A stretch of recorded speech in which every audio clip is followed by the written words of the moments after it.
I knew something was wrong the moment my key didn't turn. It was just past 11 on a Thursday night. I'd been awake since 4 that morning to catch my flight back from Chicago.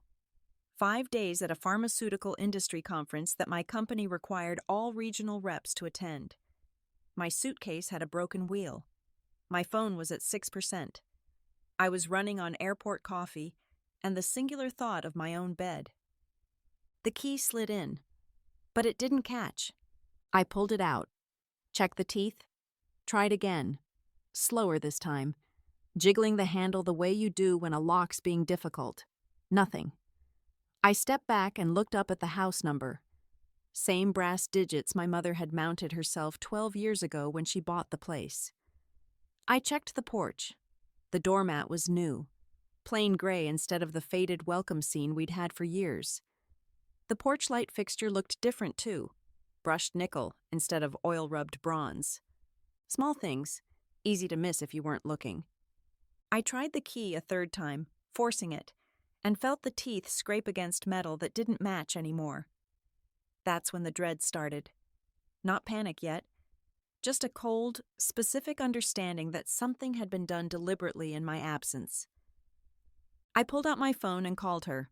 Straight to voicemail. Full inbox. I tried texting. The message showed read within seconds, but no reply came. I stood there under the new porch light, staring at those 2 blue check marks, and felt my professional composure start to fracture. The neighbor's porch light flicked on. Mrs. Chen stepped outside in her bathrobe, arms folded, her expression somewhere between pity and discomfort.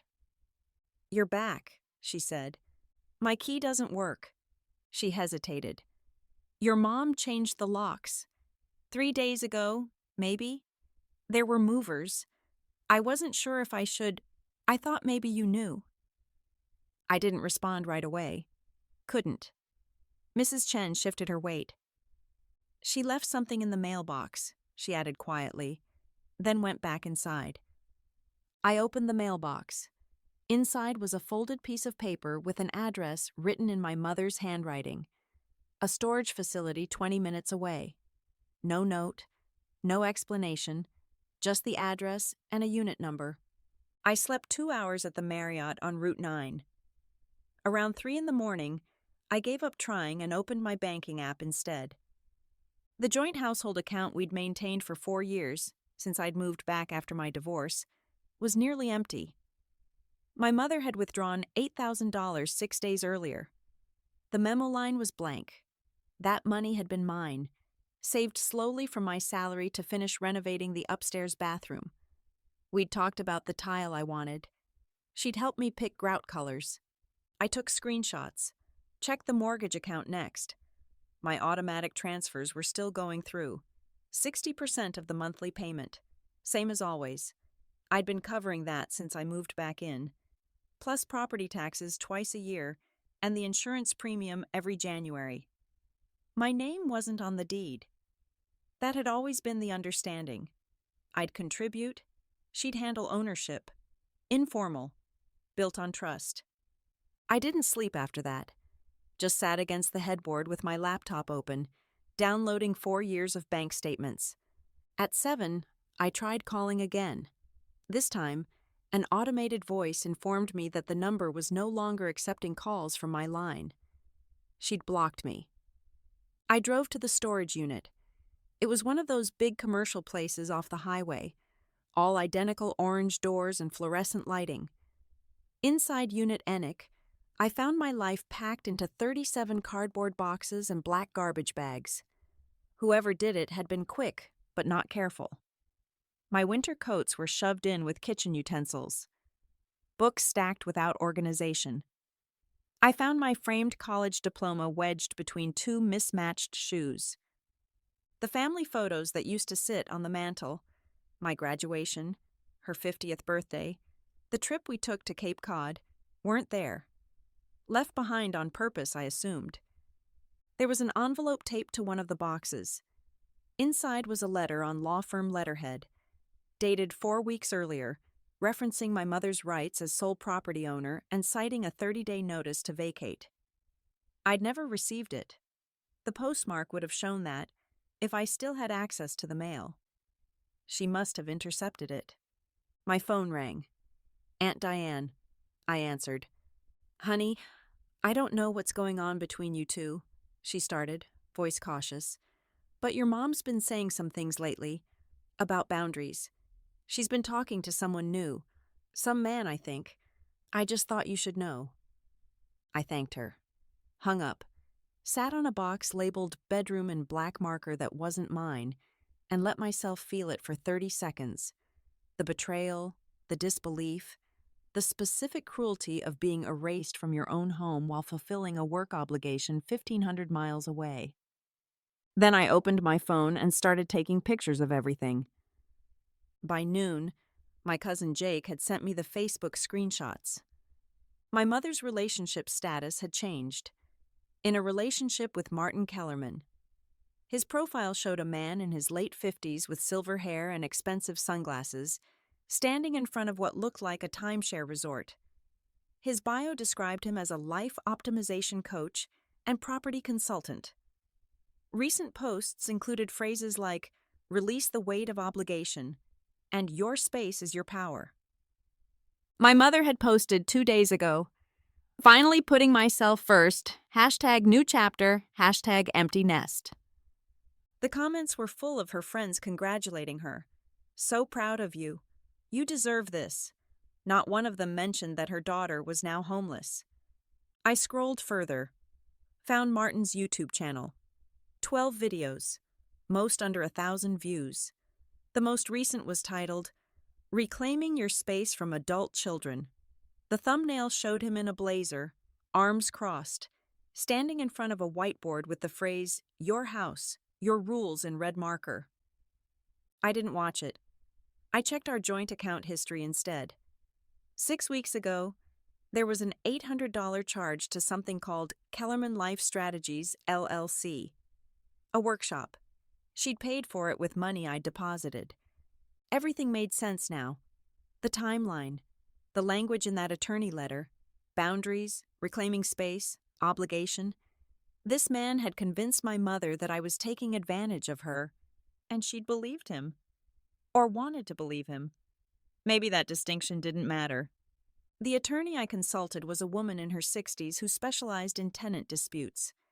She listened without interrupting while I walked her through the timeline, then leaned back in her chair. "You've been paying 60% of the mortgage for 4 years?" "Correct, plus property taxes, plus a $30,000 kitchen remodel in 2022. "Do you have records?" I slid the folder across her desk. Bank transfers, receipts, contractor invoices, before and after photos with timestamps. She flipped through it slowly. "Your mother refinanced 8 months ago," I added. "Cash out refinance, $85,000. She never mentioned it." The attorney's eyebrow lifted. "You weren't informed?" "Not a word." She made a note. "You have a claim for unlawful eviction. No proper notice. You established tenancy through consistent payment and residency. You also have potential claims for unjust enrichment and conversion of funds." She paused. "This could take 6 to 12 months in civil court, but your documentation is solid. You'd likely win." "What kind of timeline for filing?" "We could submit within 2 weeks." I nodded slowly. "Let me think about it." She studied me. "Most people in your position want to move fast. I'm not most people." I didn't file. Not yet. I had a feeling my mother's new reality was going to make itself clear soon enough, and I wanted to see what she'd do when it did. I rented a 1-bedroom apartment in a complex near my office, signed a 6-month lease, bought an air mattress and a coffee maker, and went back to work. I blocked my mother's number on my personal phone but kept my work line open, the one she'd called twice over the years when her car broke down. Her texts to that number started 3 days later. "Why are you ignoring me?" Then, "I needed space. You have to understand that." Then, "You're being dramatic. We can talk about this like adults." I didn't respond. Aunt Diane called to say my mother had looked stressed at Sunday dinner. Martin hadn't been there. Interesting. When Thanksgiving approached, my mother sent an invitation to Aunt Diane's house, forwarded through family text chain. I replied once, "I'm respecting the boundaries you established." At work, I stopped arriving distracted. Closed 2 major contracts I'd been chasing for months. My manager noticed. In mid-November, she pulled me aside to tell me I was being promoted to regional account manager. 20% raise. Company car. On day 16, my mother left a voicemail on my work phone. "We need to talk about the house expenses. Call me." I didn't. Jake called in early December. Martin had moved in. He was helping with finances, according to my mother, though Jake said her credit card had been declined at dinner the week before. He'd covered it. Aunt Diane showed up at my apartment a few days later with a casserole I hadn't asked for. "She keeps asking when you're coming home," Diane said carefully, standing in my doorway. "I think she's realizing she made a mistake." "That's not my problem." "Sweetie." "I appreciate you coming by, but I'm not interested in making this easier for her." Diane looked at me for a long moment. "You seem different." "I am." 2 days later, my mother texted, "Can we talk? I may have acted hastily. Martin thinks—" The message cut off. I could see the typing indicator appear and disappear 3 times before a shorter version came through. "Can we meet?" I waited 24 hours, then replied, "Tuesday, 2 p.m., Starbucks on Main." She arrived 20 minutes late. I'd already finished my coffee. She looked tired. No makeup, hair pulled back in a way that made her look older. Through the window, I could see Martin sitting in the driver's seat of her car, scrolling his phone. She sat down across from me, smiled in a way that didn't reach her eyes. "I think we both overreacted," she started. I said nothing. "I know you're upset, but maybe we can—" "Why am I here?" She blinked, recalibrated. "Things have been harder than I expected. The property taxes are due, $6,200, and the furnace died last week. The repair estimate was $4,800. The HOA is threatening a lien because I missed 2 payments." "That sounds difficult." "I thought maybe you could come back. Temporarily. Just until things stabilize." "What about Martin?" Her jaw tightened. "He's going through a rough patch financially. He's helping in other ways." I reached into my bag and pulled out a printed spreadsheet, slid it across the table.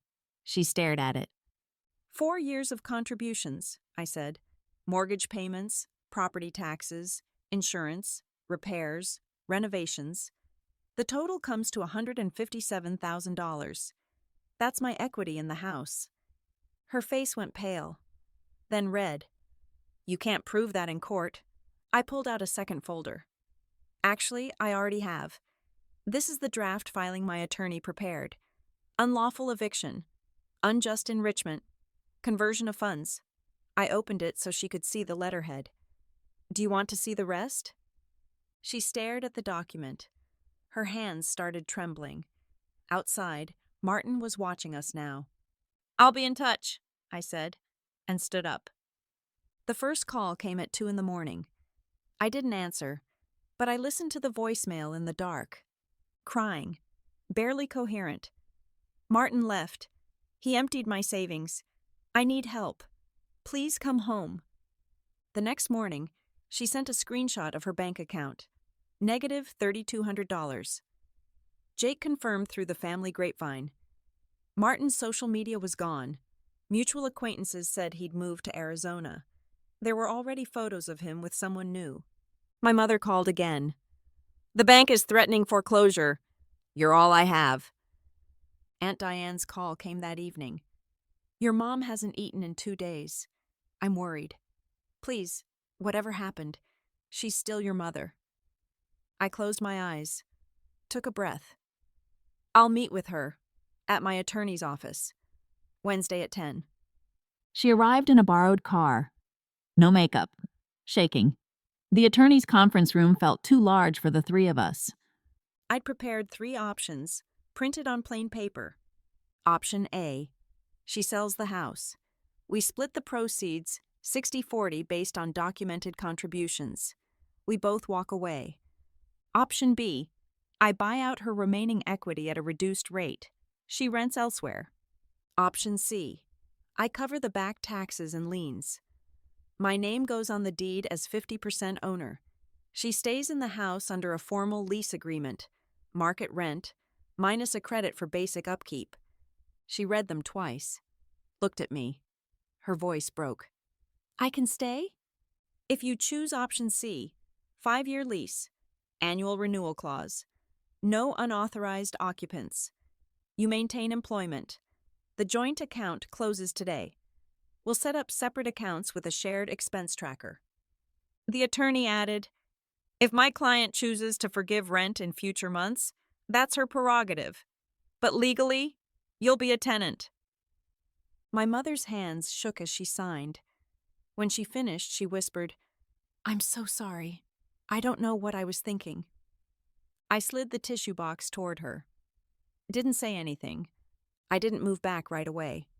Stayed in the apartment for 2 more months while contractors finished the furnace repair and handled the deferred maintenance Martin had encouraged her to ignore. She lived in the house alone, suddenly aware of every dollar. Sent me receipts without being asked. Her first rent payment arrived 2 days early with a handwritten note. Thank you for not giving up on me. I visited weekly to inspect the property. Our conversations stayed surface level. Weather, repairs, the neighbor's new fence. At Aunt Diane's Christmas dinner, my mother introduced me to a cousin I hadn't seen in years. This is my daughter. She's a regional account manager now. There was pride in her voice. And shame. I saw her crying once, looking at old photo albums in the living room. I didn't go to her, just quietly left the room. 6 months after the lease was signed, she asked to meet again. This time she brought a shoebox full of documents. She'd found Martin on a dating app. Different name, same face. She'd reported him, discovered he'd opened a credit card in her name, $12,000 in fraudulent charges, filed a police report. The identity theft claim had just settled. She handed me an envelope. Inside was a check for $4,200. It's not enough, she said, but it's a start. The second envelope contained a revised will. I was named sole beneficiary. The house equity split was formalized in writing. Her voice cracked. I chose a stranger over my daughter. I thought I was being independent, but I was a fool. I took the check, acknowledged the will. I didn't do this for repayment. I did it so you'd have a chance to remember who you are. For the first time, I used the word we. We can rebuild, but it takes time. A year later, my company offered me a role in Seattle. I gave my mother 90 days' notice per the lease terms. She didn't guilt me, didn't ask me to stay. Instead, she helped me research moving companies. We had dinner one last time in the kitchen I'd renovated, the one with the subway tile and soft close cabinets. She made her mother's pasta recipe. We talked about weather and work and whether I'd like Seattle's coffee culture. At the end, she said, I didn't deserve your mercy, but I'm grateful I got it. You're my mom, I replied. That never changed. But the terms did. She refinanced the house a final time, with my approval as co-owner, and bought out my equity at full appraised value. The check cleared a week before I left. On moving day, she stood on the porch and waved as I pulled away. It wasn't the ending either of us would have chosen 4 years ago, but it was the one we'd both earned. 3 months into my Seattle life, I unpacked a box labeled Mom's House. Inside was a framed photo I hadn't packed. My college graduation. Both of us smiling. On the back, in her handwriting, I'm proud of who you became, especially when I made it so hard. Mom. I set it on my bookshelf. That afternoon, I opened a new savings account and labeled it Future Care. Put 15% of the equity payout into a trust. She was getting older. Eventually, we'd need to have different conversations. That evening, she called. We talked about Thanksgiving plans, whether I'd fly back or if she'd come to me. The conversation was easy, not like it used to be, but not hostile either. She hurt me because she forgot her own strength. I helped her because I remembered mine. Revenge would have been easier. This was better.